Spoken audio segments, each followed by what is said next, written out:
Mis amigos, las gracias a Dios por permitirnos una entrega más de Ensayo Jurídico.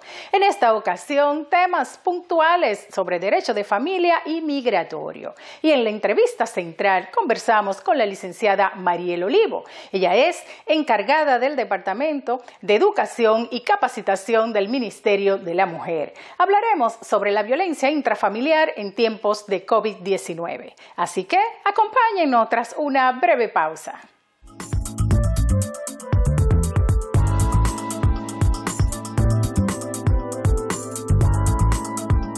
Derecho de familia y migratorio, su vinculación. Es la primera obra que te da las pautas legales para la solución a las problemáticas en la materia. Autoría de la doctora Carmen Herrera, experta en Derecho de Familia y Migratorio.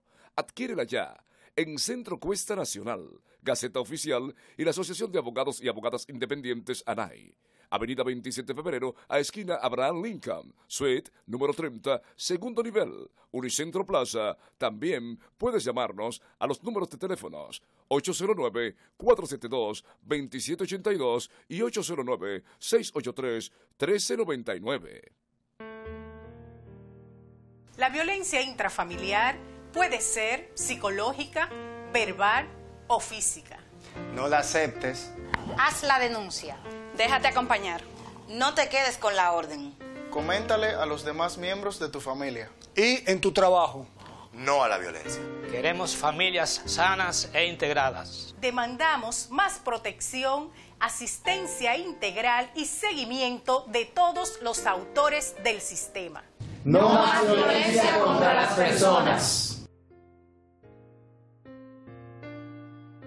Ante los embates del COVID-19 y el estado de emergencia en que ha estado la República Dominicana, pues cientos de nuestras empresas, empresarios se han quedado sin funciones en estos momentos.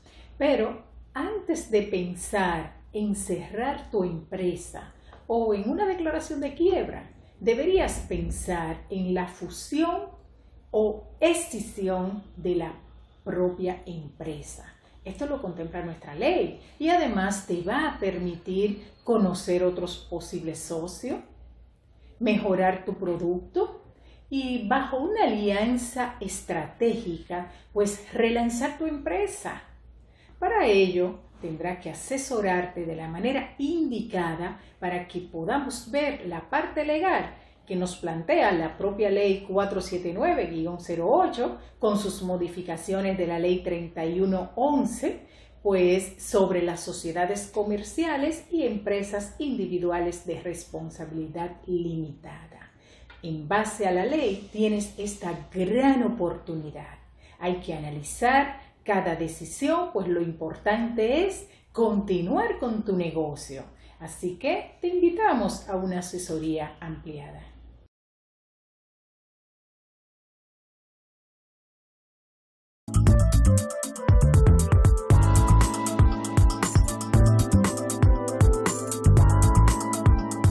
Continuando con Ensayo Jurídico, y estamos en su sección de Derecho Migratorio y de Familia. Novedades en estas semanas y continúan las inquietudes y muchas personas en desesperación por la falta de entendimiento de la proclama 114 desde el 22 de abril. ¿Qué ha pasado con esta decisión? Se trata de la decisión del presidente Donald Trump de los Estados Unidos que ha suspendido de manera provisional por un periodo de 60 días el ingreso de los nuevos residentes hacia los Estados Unidos. ¿Qué pasa, o más bien, cuál es el contexto de esta proclama del 22 de abril? Vamos a entender la primera para poder asimilar la segunda proclama. Resulta que el pasado 22 de abril el Ministerio de Trabajo de los diversos funcionarios de Estados Unidos se reunieron con el Departamento de Inmigración, vieron el auge del desempleo el Departamento de Inmigración, preocupado el ministro de este departamento por el ingreso de los nuevos residentes a esta nación, entonces indicaron que el alto índice de desempleo iba a poner en peligro los residentes y ciudadanos que están en Estados Unidos. Entonces, ¿cuál sería una forma de salvaguardar ciertos empleos?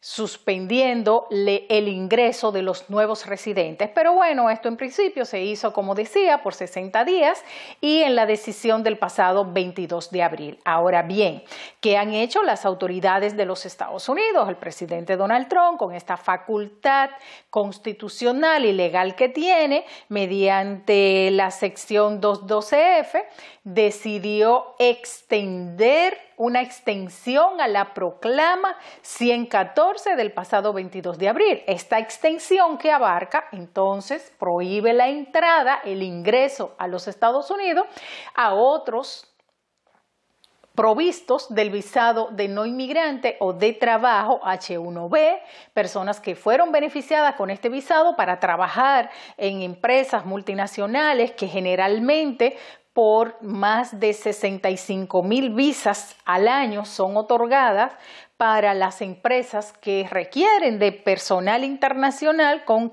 amplia capacidad intelectual, con posgrado, maestría, etc. Ahora bien, estas personas que fueron provistas de este visado H1B tendrán que abstenerse de entrar a Estados Unidos hasta finales de diciembre de este 2020. O sea, todas aquellas personas que aún tienen ese visado de trabajo vigente y estuvieron fuera de Estados Unidos el pasado 20 de junio cuando se publicó la proclama, entonces no podrán entrar a esta importante nación. Tendrán que esperar el término de esta disposición y la apertura, por supuesto, para continuar con su visado. Si le queda 1 año de visa, 2 años, no tendrán ningún problema al respecto, solo esperar que se dé la reapertura en este sentido y bueno, así las cosas. Ahora bien, ¿cuáles otros no inmigrantes o a cuáles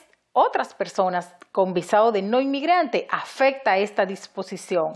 Aquellos que hayan sido provistos del visado tipo J, este visado de intercambio estudiantil que también se utiliza en los maestros, consejeros de campamento, programas de viaje de trabajo de verano, que es muy demandado anualmente.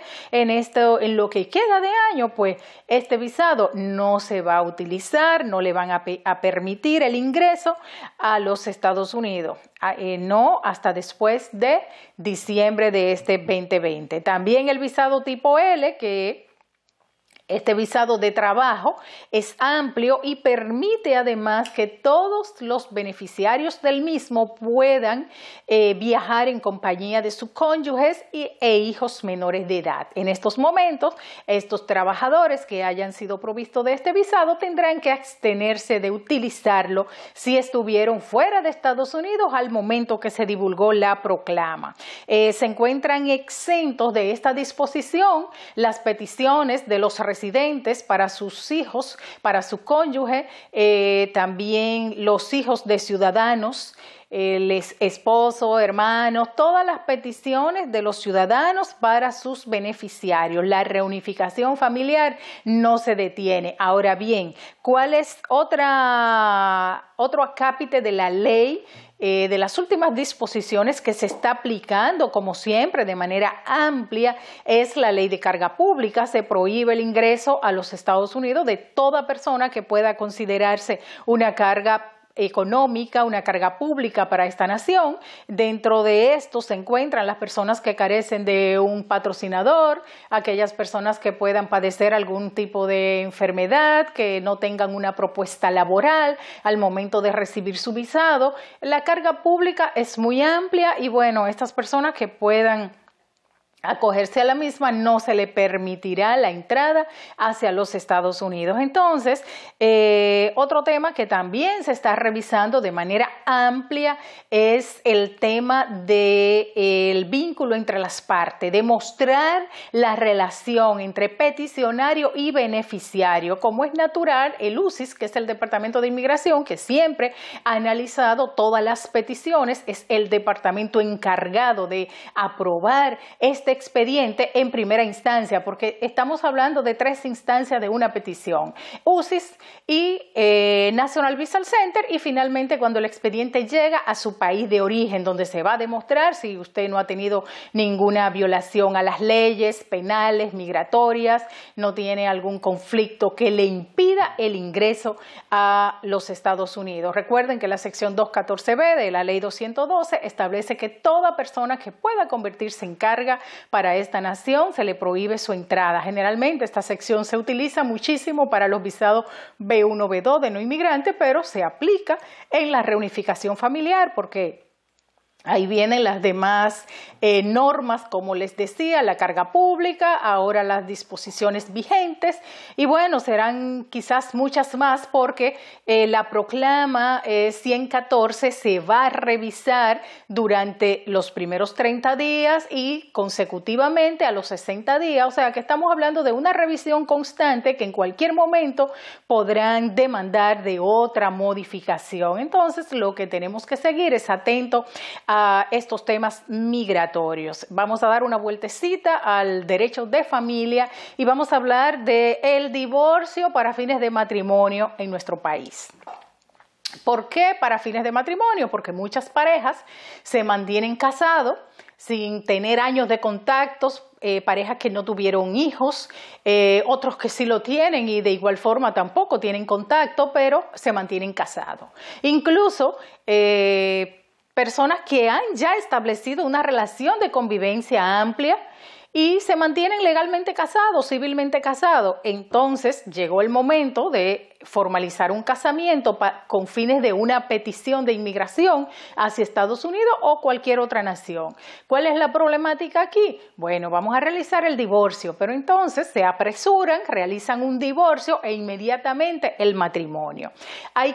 Si bien nuestro Tribunal Constitucional anuló el artículo 135 de la Ley 1306 bis, que establecía que la mujer tenía que esperar 10 meses para volver a contraer el matrimonio, ha sido eliminado con esta decisión del Tribunal Constitucional, pero para fines migratorios, si usted se divorcia hoy, digamos, usted está libre, pero ¿por qué casarse mañana? Entonces, en este sentido, nuestras recomendaciones siempre han sido que usted se mantenga civilmente soltero, que con tiempo de prudencia.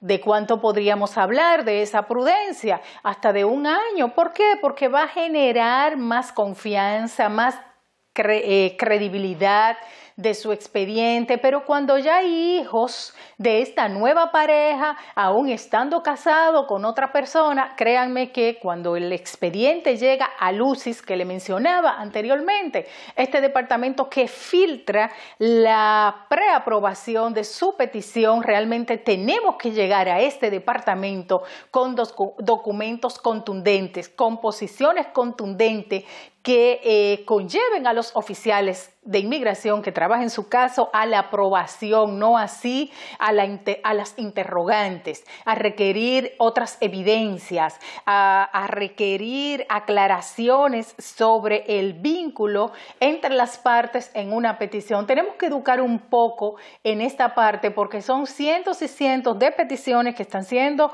analizadas, otras denegadas, devueltas de este departamento porque realmente las partes no se asesoraron de la manera idónea previo al sometimiento de la petición.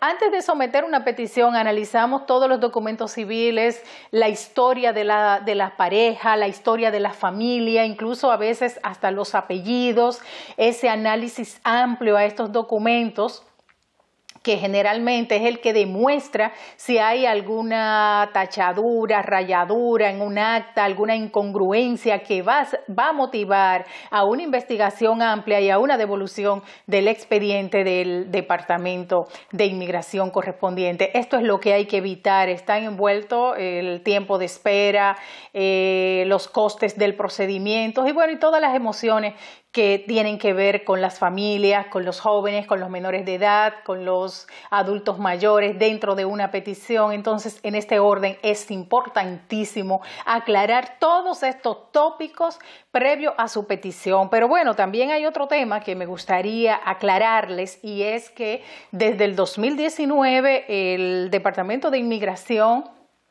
ordenó el sometimiento de las peticiones por la vía remota y en ese sentido, pues con las autorizaciones de las partes, tanto peticionario como beneficiario, de una manera cómoda, diríamos, desde nuestras oficinas, estamos realizando todas las peticiones y esto permite tener un contacto más de cerca con este departamento y créanme que las peticiones desde el 2019 hasta la fecha, luego de esta nueva disposición por esta vía, reitero, remota, estamos avanzando de manera más amplia, dando respuestas inmediatas y así vamos a lograr mayor facilidad de reunificación para todas aquellas familias que están pendientes a esa reunificación familiar. Vamos a una brevísima pausa y al retorno vamos a conversar con Mariel Olivo, representante del Ministerio de la Mujer, sobre la violencia intrafamiliar en tiempos de COVID-19 y el avance del Ministerio de la Mujer en este sentido. Tras la pausa.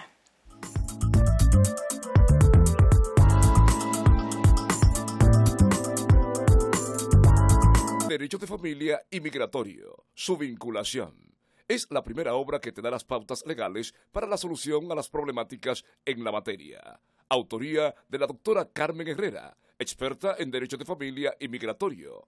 Adquiérela ya en Centro Cuesta Nacional, Gaceta Oficial y la Asociación de Abogados y Abogadas Independientes ANAI. Avenida 27 de Febrero, a esquina Abraham Lincoln, suite número 30, segundo nivel, Unicentro Plaza. También puedes llamarnos a los números de teléfonos 809-472-2782 y 809-683-1399.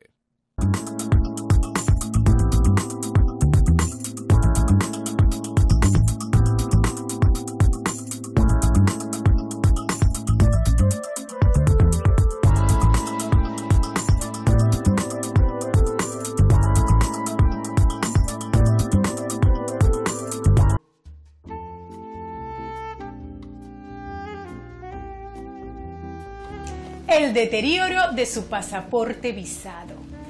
Se inician una serie de investigaciones al momento de su próxima aplicación para visa de no inmigrante ante tales circunstancias. Usted deberá demostrar a las autoridades del Consulado General de los Estados Unidos las causales de este deterioro de su pasaporte visado, pero además estar presto a una entrevista presencial en la cual usted deberá presentar la solvencia económica y la solvencia moral que determinan su elegibilidad para su próxima visa de no inmigrante. Asesórate.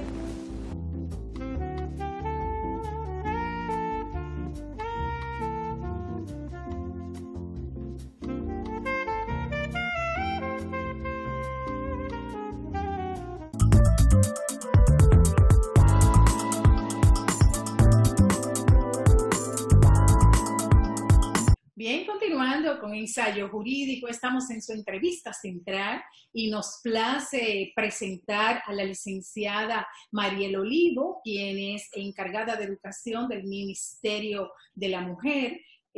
Mariel, estamos contentos de tenerte por acá en esta entrevista vía Zoom para recibir tus aportes y las actualizaciones sobre el tema de violencia intrafamiliar en estos momentos de COVID-19. Bueno, muchísimas gracias. Como usted bien dijo, mi nombre es Mariel Olivo. Yo soy la encargada de formación y capacitación de la Dirección de Educación en Género del Ministerio de la Mujer. Qué bueno. Tengo entendido que ese departamento está dividido en dos áreas, ¿no? Tiene dos áreas fundamentales, exactamente. Está el área que coordino yo, que es el área de formación y capacitación, y está el área de proyectos educativos, que aborda más bien los temas relacionados con la cuestión escolar y la currícula. Ok, y vamos precisamente a enfocarnos en este tema de la violencia intrafamiliar, porque es que lastimosamente en tiempos de COVID-19 vimos el auge de la violencia intrafamiliar, donde las denuncias, de acuerdo a una publicación que vi de la Procuraduría General de la República, fueron más de 500 denuncias en los primeros días de la violencia intrafamiliar. Entonces, ante el confinamiento, resulta, diríamos, un poco complicado quizás dar la asistencia requerida a las víctimas de violencia intrafamiliar en estos momentos. Entonces, vimos comentarios previo a la pandemia y ya en los primeros días de la pandemia, de la ministra, doña Janet Camilo, en ese sentido, y quisiéramos pues que tú nos comentaras de manera amplia qué han hecho ustedes, qué aporte a la violencia intrafamiliar, específicamente a estas víctimas en estos tiempos de confinamiento. Claro.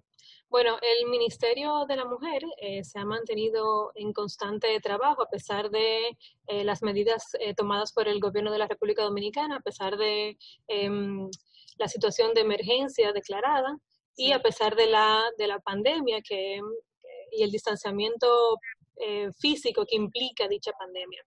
Entonces, a pesar de ello, el Ministerio se ha mantenido constantemente trabajando, no ha dejado de trabajar para dar respuesta a las necesidades que afectan a las mujeres en este contexto tan particular que es que nos ha traído, que ha conllevado esta situación del COVID, ¿verdad? 19. Claro. Y precisamente, licenciada, en estos momentos donde las denuncias se incrementaron y sabíamos ya de la coordinación con los demás órganos, rectores y protectores más bien de este tema, la colaboración del Ministerio de la Mujer, pero específicamente alguna novedad en torno a la asistencia que crearon ustedes en este tiempo de COVID-19.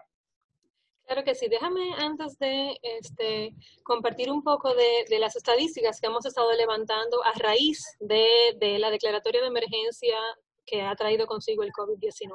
¿Cómo no? Desde el momento en que se declaró la emergencia, que fue el 17 de marzo, hasta el 21 de junio, o sea, sí, 3 meses ya de la declaratoria de emergencia, el número de atenciones que ha dado el Ministerio de la Mujer a través de su línea asterisco 212, que es la línea mujer, han sido 2.197 llamadas que hemos recibido a través de la línea 212.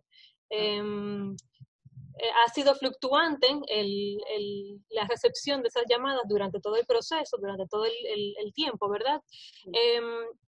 Pero definitivamente no ha habido un descenso de las llamadas. Por el contrario, hemos recibido llamadas con números importantes. Sí. Aún en la actualidad.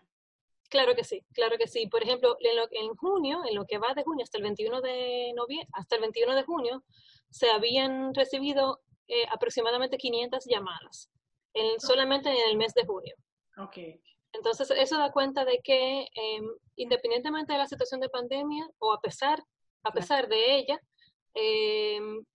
las llamadas se han mantenido y los servicios se han mantenido, como le decía, durante todo este proceso, porque la situación que han vivido las mujeres, además del COVID, es la situación de violencia que probablemente experimentan en sus casas, recluidas, por ejemplo, con sus maltratadores. Entonces, eso la pone en una situación de vulnerabilidad mayor. Entonces, reconociendo ese contexto, reconociendo esa realidad, el Ministerio de la Mujer ha desarrollado varias iniciativas. La primera es una campaña masiva. Perdón, antes de entrar a las iniciativas que se han empoderado en ese sentido, vamos a conocer cómo ¿Qué sigue después de la llamada? ¿Cómo la vinculan Policía Nacional? ¿Cuál es, dependiendo el tipo de violencia, la urgencia de la víctima? ¿Cómo actúa el Ministerio de la Mujer con esa denuncia, con esa llamada? Ya, las llamadas se pueden recibir directamente al asterisco 212 o de manera coordinada con el sistema 911. Entonces, a veces se llama, la llamada es directamente al 911 y el 911 la transfiere al Ministerio de la Mujer. Okay. Y una vez llega al Ministerio de la Mujer, entonces se pone en marcha un protocolo súper específico que las personas que dan asistencia en la línea mujer conocen al dedillo y saben qué acción tomar. Definitivamente, y todo el tiempo, si la llamada implica, por ejemplo, un rescate, se hace de manera coordinada con la Policía Nacional. Okay. Entonces, sí hay una coordinación interinstitucional entre el Ministerio de la Mujer, el 911 y la Policía Nacional para dar respuesta a esas llamadas cuando son llamadas de auxilio, cuando hay que rescatar. Claro. Esa es la importancia porque eso es lo que se requiere, una acción inmediata porque estamos hablando de temas que tienen la vida de personas en peligro, porque no es solo la víctima per se de violencia intrafamiliar, sino todo lo que conlleva esto, lo que dependen de esta mujer y en pocas ocasiones del hombre, porque nos vas a comentar más adelante si también los hombres hacen la denuncia, ¿no? Aunque tienen otra instancia de manera directa, pero ya en tiempos de urgencia y puntuales así como esto, pero esto conlleva, por ejemplo, los hijos menores de edad que están en peligro cuando la mujer está siendo amenazada, o sea, también adultos mayores que puedan vivir o dependientes de esta señora, que puedan vivir concomitantemente con la misma, que van a inmediatamente activar ese nerviosismo, ese estrés que genera la violencia intrafamiliar. Y que por supuesto conlleva que esta víctima tengan que inmediatamente, si es que tienen una red de apoyo familiar, activarla, además de hacer la denuncia con ustedes. Así que claro siguen comentando del desenvolvimiento y todo lo que se genera a raíz de esta denuncia. Como le decía, entonces, las llamadas al asterisco 212 son para tres funciones principales. Puede ser para información general, sí, sobre proyectos o programas del Estado, sobre respuestas del Ministerio de la Mujer. Pueden ser para referimiento también, es decir, nos llaman y se refieren, el protocolo indica cuando se refiere a algún apoyo psicológico o algún apoyo legal. Y la tercera es para algún tipo de rescate. En ese caso es lo que le mencionaba, que se coordina con la Policía Nacional y con el 911 para hacer el rescate en el lugar que sea necesario de la geografía nacional. Ok, y con relación a la asistencia psicológica, ¿podríamos decir que se han educado más nuestras familias y que asumen la necesidad de esta asistencia y son capaces de llamarlo a ustedes y de pedir una asistencia? ¿Se está conociendo más sobre esto? Claro que sí, claro que sí. Sí podemos dar cuenta de que hay mucha más información en la familia dominicana y en las mujeres en particular, de los servicios que ofrece el ministerio y de cómo esos servicios pueden significar salvarle la vida a una mujer.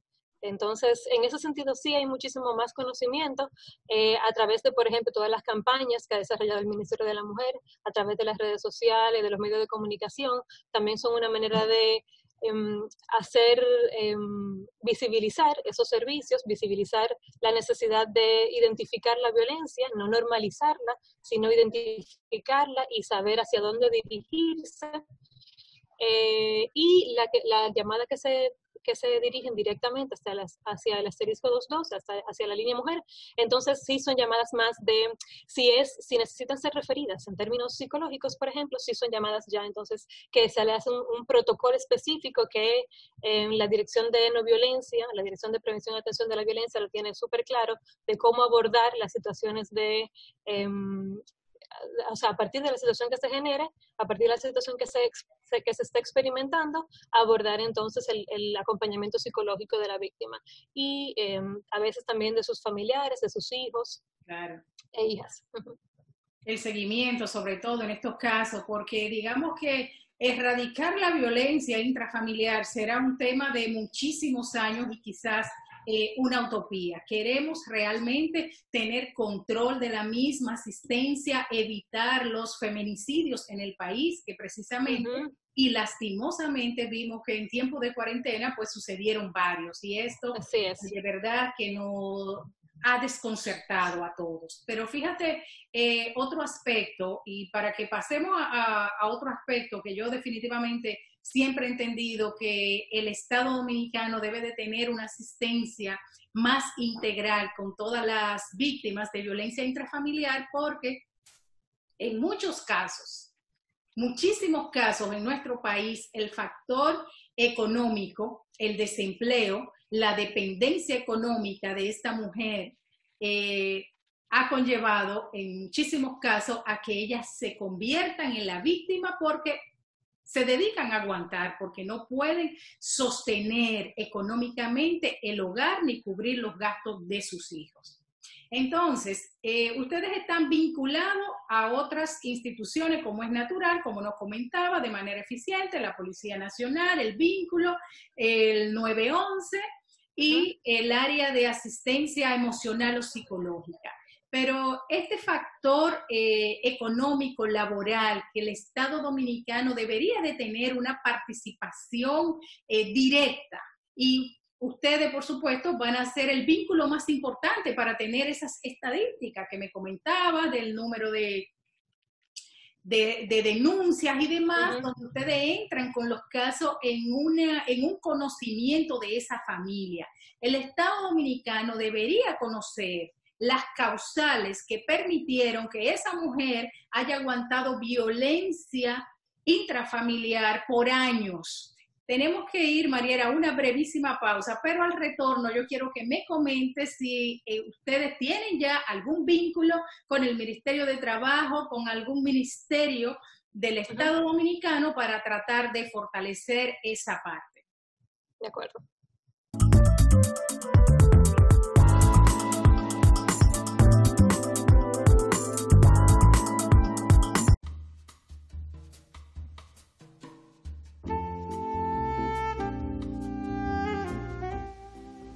Tu proyecto de solicitud de visado está estrechamente vinculado al entorno familiar. En ese sentido, deberá primar la legalidad y honestidad para la instrumentación del expediente de aplicación. Este inicia con la regularidad de los documentos por excelencia de cada persona: el acta de nacimiento, matrimonio, divorcio o defunción. La Ley 659 sobre actos del Estado Civil precisa qué hacer en cada caso. La elegibilidad para cada tipo de visa está basada en la transparencia, arraigos y garantías de retorno evidenciado en cada caso. Vamos erradicando esa cultura fraudulenta. Paso a paso podrás fortalecer tu proyecto de solicitud de visado. No olvides, los abogados asesoramos y recomendamos con apego a las normas, no al fraude migratorio.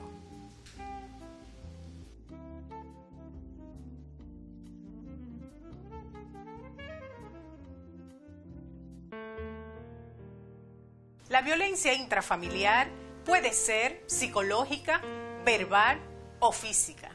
No la aceptes. Haz la denuncia. Déjate acompañar. No te quedes con la orden.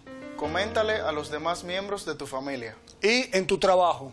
No a la violencia. Queremos familias sanas e integradas. Demandamos más protección, asistencia integral y seguimiento de todos los autores del sistema. No más violencia contra las personas. Derecho de familia y migratorio. Su vinculación. Es la primera obra que te da las pautas legales para la solución a las problemáticas en la materia. Autoría de la doctora Carmen Herrera, experta en Derecho de Familia y Migratorio.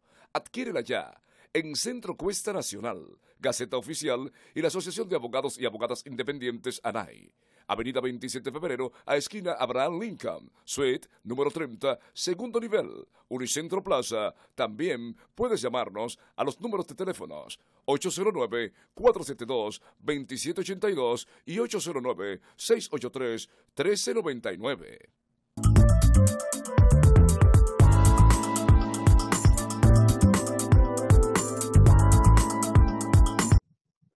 Bien, continuando con ensayo jurídico, estamos conversando con la licenciada Mariel Olivo, quien es representante del Ministerio de la Mujer.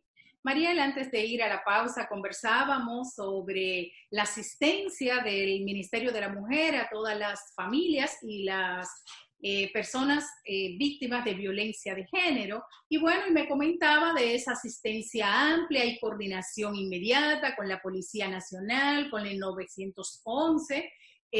También yo te preguntaba sobre el tema económico que generalmente promueve que la víctima de violencia intrafamiliar tenga que quedarse esperando y soportando todos los vejámenes y la violencia verbal, física, económica, patrimonial, psicológica. Entonces, ante ese vínculo que ha establecido de manera adecuada al Ministerio de la Mujer, yo me pregunto, ¿se está trabajando con esas familias que se ha demostrado con esas víctimas que han sido víctimas de violencia intrafamiliar y que decidieron soportar porque no tienen un trabajo, porque carecen de recursos económicos? Si el Estado Dominicano se está interesando en esas víctimas, si existe algún proyecto que tendente a mejorar esta debilidad. Coméntanos sobre eso, Mariel, por favor.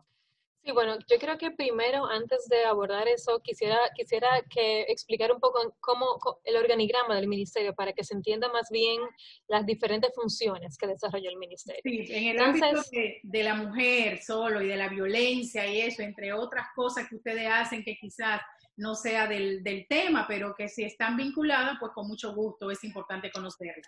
Exactamente. El Ministerio de la Mujer tiene las áreas sustantivas, las unidades sustantivas y las unidades operativas. Las operativas son las que tienen todos los demás ministerios. Ahora, las unidades sustantivas son las que dan sentido al Ministerio de la Mujer.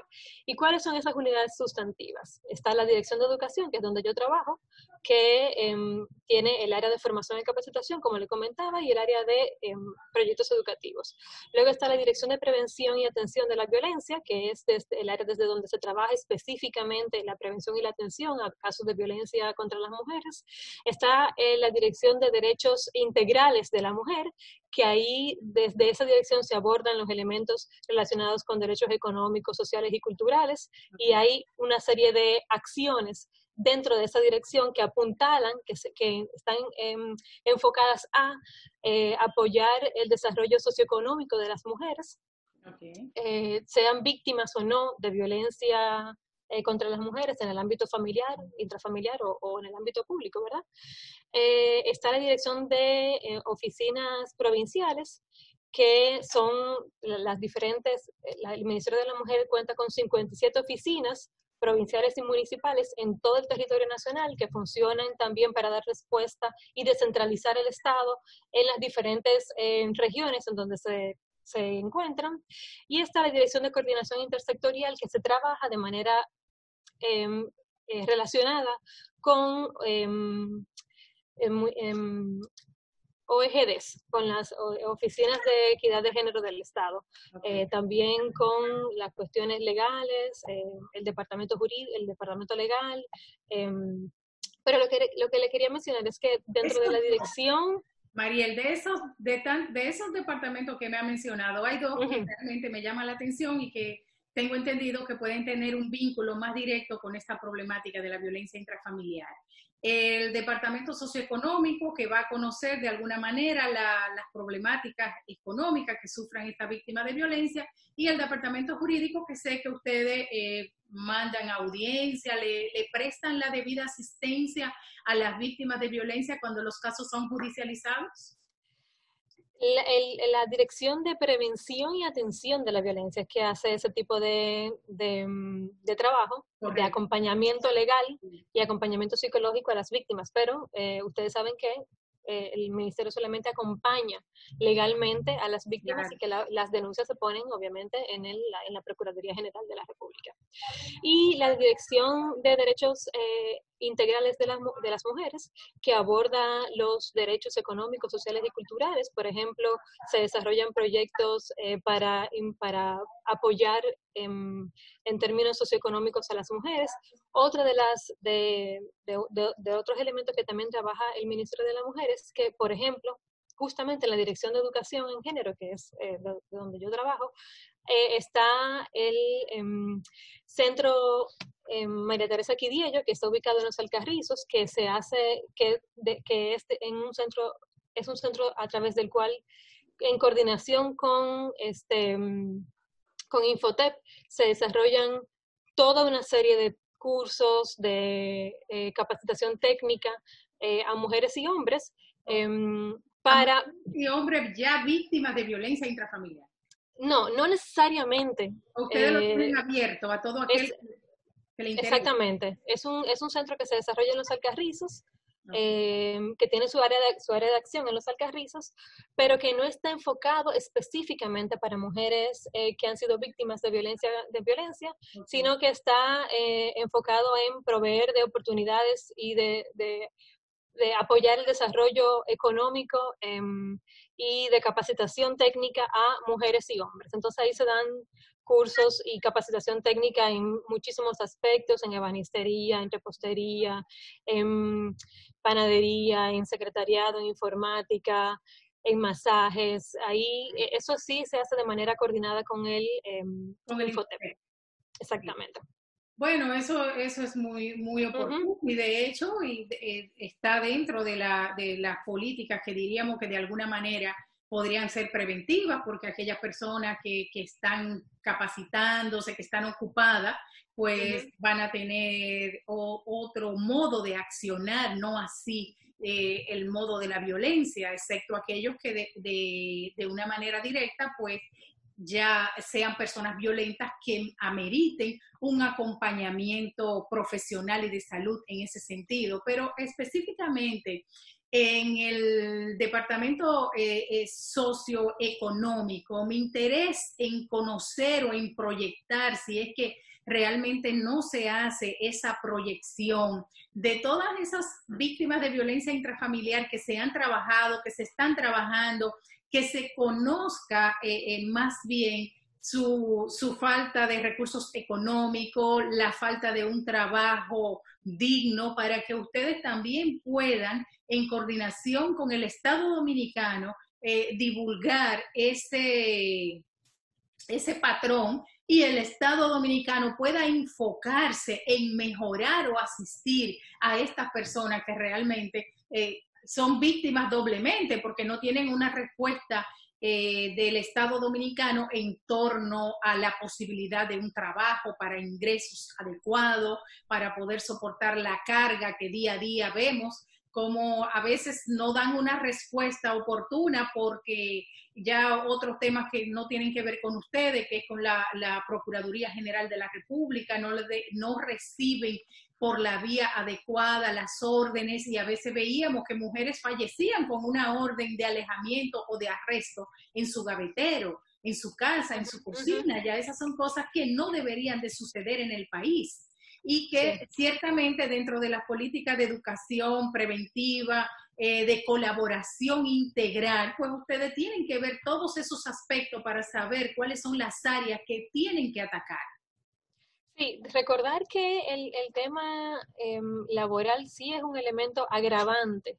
Sin embargo, no significa que solamente las mujeres que tienen algún tipo de dependencia económica, por ejemplo, son las que reciben o son las que son víctimas de violencia, sino que eso es una realidad que lamentablemente está bastante generalizada en nuestra sociedad, y tiene que ver más bien con esas relaciones desiguales de poder históricas que tenemos, que tienen las mujeres y los hombres, que hemos aprendido, que se socializan y se normalizan a través de las familias, de la escuela, de los medios de comunicación, por ejemplo, que juegan un rol fundamental en reproducir esos patrones de violencia esos patrones de roles tradicionales de género. Entonces, es muy importante que entendamos que definitivamente hay agravantes que, como su nombre lo dice, coadyuvan a que quizás se manifieste de manera mayor la violencia, pero no son los elementos principales que determinan y que explican la violencia contra las mujeres. La violencia contra las mujeres la explica estas relaciones, como acabo de decir, desiguales de poder entre hombres y mujeres históricas, y por lo tanto la respuesta estatal tiene que ir centrada más bien en la prevención y la atención más bien en la prevención de esa situación de violencia que sufren las mujeres. Entonces, ¿tú no crees, Mariel, que en la atención, como realmente sobre lo que tú planteabas, ha sido una situación histórica, el tema de la violencia intrafamiliar y la desigualdad social en el país, pero sí hay algo importante que tú señalabas también, es que la violencia se da en todos los aspectos y que hay que reconocer que ya mucha gente de clase media alta, que hace años no era capaz de hacer una denuncia de violencia verbal, psicológica, física, ya sí la hace, y eso es avance, diríamos, que en el tema de la educación, en ese sentido, y el conocimiento de la materia, hemos avanzado mucho, pero en torno a la educación per se de aquellas familias en conflictos económicos más bien, ¿tú crees que el tema de atreverse a hacer la denuncia, que siempre ha sido una de las problemáticas porque muchas soportan la violencia y no se deciden a denunciarla, que sería el primer paso? ¿Tú crees que la educación en ese sentido que ustedes están impartiendo por tu departamento, tratando de acercarse a esas mujeres para hacerla entender en base a la misma la necesidad que es que su tema sea tratado antes de provocar una crisis mayor o una muerte, una pérdida humana? ¿Esa educación está llegando? ¿Estamos avanzando en ese entendimiento? ¿O hacia dónde tenemos que ir? Vamos a ver, sí, yo pienso que sí, que sí estamos avanzando, y un indicador básico de cómo se ha visibilizado más los servicios y cómo se ha dejado de normalizar tanto la violencia son justamente las denuncias y las llamadas que se ponen, que han sido interpuestas, porque justamente pueden servir como indicador de que ya se deja de normalizar la violencia como algo natural, como algo que siempre ocurre, como algo que a las mujeres tienen que convivir con ello. Claro, que no exactamente. Que no es un tema normal. Exactamente, y todo lo contrario, el hecho de que haya denuncias quiere decir que, de hecho, en países, por ejemplo, de Europa del norte, en los países nórdicos, uno de los elementos principales es que hay muchísimas denuncias. ¿Pero por qué hay muchísimas denuncias? Porque hay mucha conciencia también de qué es la violencia. Claro. Y saber también qué es la violencia y cuáles son los pasos que yo puedo dar para tener el servicio a la asistencia del Estado en caso de que sea víctima de esa violencia. Entonces, sí, definitivamente pienso que ha habido un avance en ese sentido, en que hemos empezado a entender la violencia no desde la normalización de ella, sino hemos aprendido a identificar. Claro que hay falta camino por recorrer, por supuesto que sí, pero creo que en comparación con años anteriores, en comparación con periodos históricos anteriores, creo que sí ha habido una importante visibilización de esa situación de la violencia. Y en ese sentido, quería comentarle justamente parte de esa visibilización y de esa concientización sobre lo que es la violencia tiene que ver con las campañas que se han venido realizando desde el Ministerio, pero también desde diferentes instancias, no solamente estatales, sino también de la sociedad civil, que han estado desarrollando campañas para identificar la violencia, ¿verdad? En este contexto de COVID, por ejemplo, el Ministerio, uno de los elementos más importantes que ha desarrollado es la campaña En esta casa somos equipo, en donde apoyamos, en donde tratamos de visibilizar que implica un trabajo de ambos, de padres y madres, para sobrellevar esa situación de violencia, esa situación de pandemia, independientemente de si somos mujeres o hombres, ¿verdad? Entonces, en esta casa ambos ayudamos, ambos hacemos las tareas domésticas, por ejemplo, ambos ayudamos a los hijos y a las hijas con las tareas escolares. ¿Por qué? Porque también uno de los elementos principales, y los estudios así lo demuestran, es decir, la Oficina Nacional de Estadística en el 2018, conjuntamente con el Ministerio de la Mujer, desarrollaron un estudio que da cuenta de cómo las mujeres en este país dedican aproximadamente 33 horas a la semana a trabajos de cuidado y de crianza de los hijos no remunerados. Y los hombres solamente 9 horas. Eso siempre ha sido un desequilibrio demasiado amplio, tal y como tú señalas. Yo creo que estamos avanzando un poquito, porque incluso en la cuarentena vimos cómo de cualquier nivel social y laboral los hombres se sumaban a las labores. Todavía tenemos que trabajar mucho más ese tema. Nosotros lo que esperamos que los demás órganos de protección a las familias y tanto la Procuraduría General de la República con la implementación de las casas de acogida que puedan llegar a más provincias del país y que las mismas puedan albergar a demás miembros de la familia y trabajar quizás de una manera más integral con todos los organismos, pues que estas instituciones estén aún más empoderadas en las necesidades que tiene la familia para que podamos controlar un poco más la violencia, pero sobre todo mucha efectividad en la represión a los agresores. Y ese es un tema que ustedes quizás dentro de su propio departamento jurídico y por la labor que está haciendo la ministra, la licenciada Camilo, pues puedan colaborar un poco más, y es a lo que todos y todas aspiramos en este país, y nosotros como ensayo jurídico que hemos estado siempre de cerca en el aporte a fortalecer esta debilidad, es lo que queremos, que ustedes puedan fortalecer un poco más en ese sentido y quizás recibir más ayuda, no sé, o asistencia en términos económicos y de colaboración para que podamos ser más efectivos.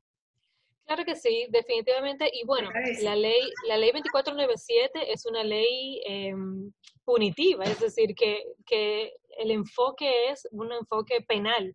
Sin embargo, por eso es tan importante que se apruebe la ley integral de violencia contra las mujeres, en donde se abordarían no solamente los aspectos de sanción a la violencia, pero sobre todo se abordarían aspectos relacionados con la prevención, con la atención y con la reparación de esas mujeres que son víctimas de violencia, y que está súper ligado a lo que mencionabas hace un ratito con respecto a cómo apoyar a que esa mujer pueda retomar su proyecto de vida de una manera libre de violencia. O sea, así es. Y vimos cómo la ONU está promoviendo que se apruebe una ley general, pero bueno, yo creo que aquí hay que dar un poco más el cumplimiento a las sanciones, precisamente como tú bien señalabas, a la 2497, y que nuestra Procuraduría General se empodere un poco más con las órdenes, con la ejecución inmediata que ameritan todas las órdenes de arresto, de protección a las víctimas de violencia intrafamiliar. Pero de veras que me encantó escuchar el desarrollo de los diversos departamentos y sobre todo tu departamento de educación, y queremos agradecerte la participación acá en Ensayo Jurídico, y que sepan pues que estamos abiertos a conocer siempre sus proyectos y su desarrollo en este tema que sin duda nos compete a todos.